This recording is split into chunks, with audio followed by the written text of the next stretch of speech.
Today we are looking at how we can replace the non-return valve within a wheel socket.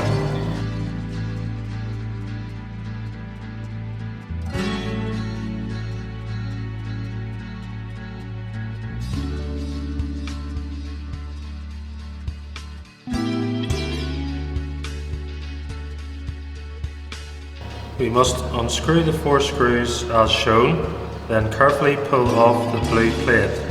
Try not to disturb the plunger and spring out of its location. Clamping ring and cap may fall down.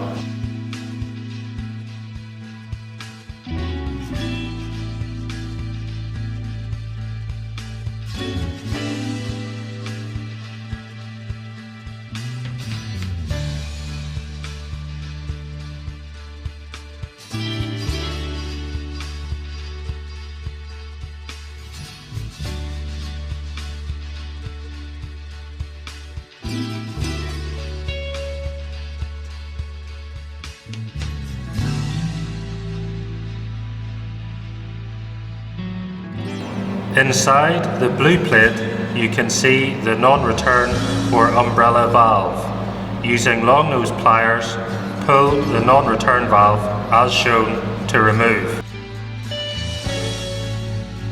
Ensure all the surfaces are clean within the area where the non-return valve will be replaced.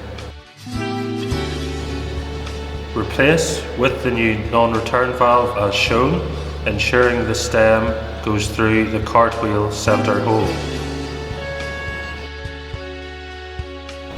Pull the stem carefully in this direction until it clicks into place.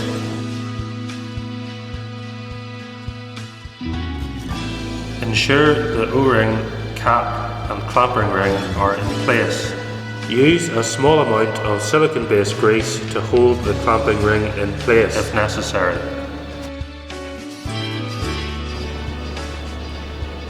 With all the parts in place, push the front plate towards the back of the socket and hand tighten the 4 screws.